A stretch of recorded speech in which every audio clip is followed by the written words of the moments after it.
Une maladie cardiovasculaire, qu'est-ce que c'est? Une maladie cardiovasculaire, c'est une maladie qui porte atteinte au bon fonctionnement du système cardiovasculaire, donc à savoir le cœur et la circulation sanguine.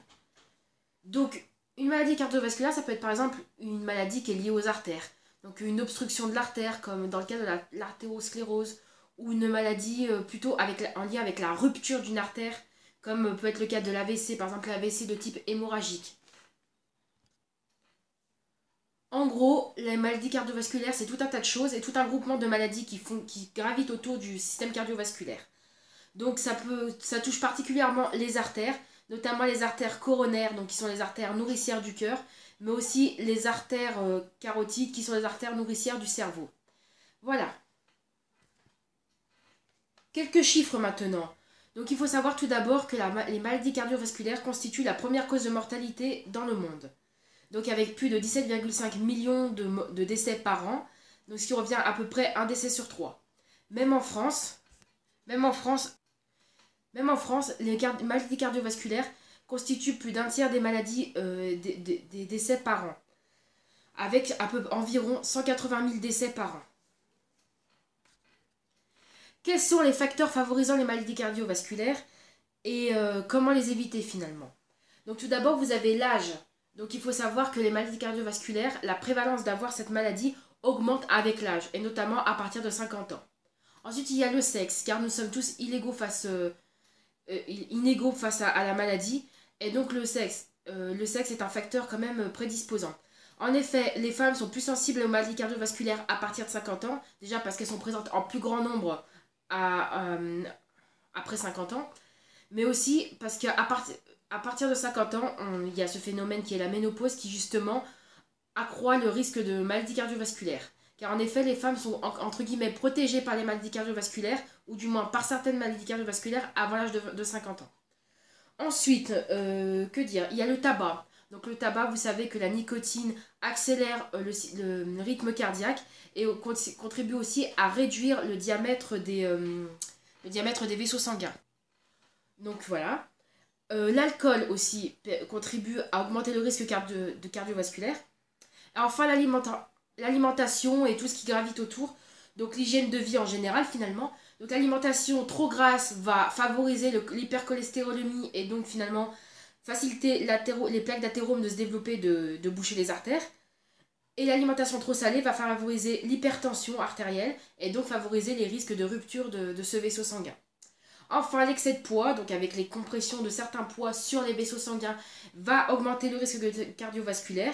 Et aussi, l'excès de poids aussi, offre des prévalences, ajoute des prévalences à certaines maladies comme le diabète ou l'hypertension artérielle ou l'hypercholestérolémie. Et enfin, il y a la sédentarité. Parce qu'en fait, quand vous êtes sédentaire, votre corps n'est pas habitué à être en mouvement et votre cœur se fatigue beaucoup plus vite que s'il est exercé régulièrement. Voilà. Donc, quelles sont les mesures de prévention? On distingue 3 niveaux de prévention. Donc, la prévention primaire, secondaire et tertiaire. Dans la prévention primaire, c'est tout simplement le bon fonctionnement de une bonne hygiène de vie, un bon fonctionnement, un bon mode de vie, etc. Donc, ça passe par l'alimentation, éviter l'alcool, éviter le tabac, etc. Et il y a aussi, ce que je vous invite à consulter davantage, c'est le respect du programme Nutrition Santé, ou PNNS. Voilà. Donc je ne détaillerai pas cette partie-là, je vous inviterai à faire des recherches là-dessus. Enfin, pour la partie de prévention secondaire.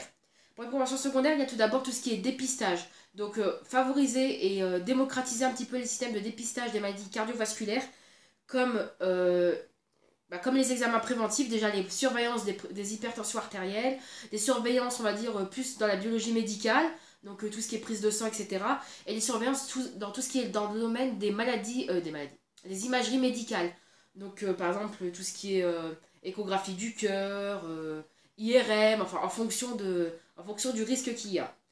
Enfin, une bonne prise en charge aussi des maladies qui sont déjà présentes comme le diabète, le cholestérol et l'hypertension artérielle qui, comme je vous l'ai déjà dit, sont des facteurs favorisants de la maladie, des maladies cardiovasculaires. Et enfin, proposer une mise à disposition dans les lieux publics de défibrillateurs semi-automatiques, donc qui peuvent permettre de sauver plusieurs vies. En effet, en France, on estime que plus de 50 000 décès par arrêt cardiaque ont lieu tous les ans en France. Et on estime que 3 à 4 000 de ces décès pourraient être évités grâce à la mise à disposition dans les lieux publics des défibrillateurs semi-automatiques. Donc, c'est le mode de prévention secondaire. Enfin, pour les préventions de type tertiaire, il y a tout d'abord le traitement, donc quand la maladie est apparue. Et puis un système de réadaptation cardiaque, donc avec des exercices, des entraînements, vraiment tous ces systèmes-là de soins de suite et de réadaptation suite à un infarctus du myocarde, suite à un AVC, etc. Enfin, en cinquième partie, je vous propose de faire des recherches, donc je vous donne des petites pistes, des petites thématiques qui pourront vous permettre d'agrandir un petit peu votre culture générale dans le secteur des maladies cardiovasculaires. Donc il y a notamment l'AVC, je l'ai déjà cité, l'artérosclérose, l'angine de poitrine. Après, dans l'AVC, il y a aussi l'accident ischémique transitoire. Il y en a d'autres comme l'embolie pulmonaire. Voilà, l'infarctus du myocarde, je l'ai déjà dit. Et après, je vous invite aussi à vous renseigner sur les mesures prises par le programme Nutrition Santé, donc le PNNS. Et aussi, je vous invite à visiter le site de la Fédération française de cardiologie. Sur ce, je vous dis à bientôt pour une nouvelle vidéo.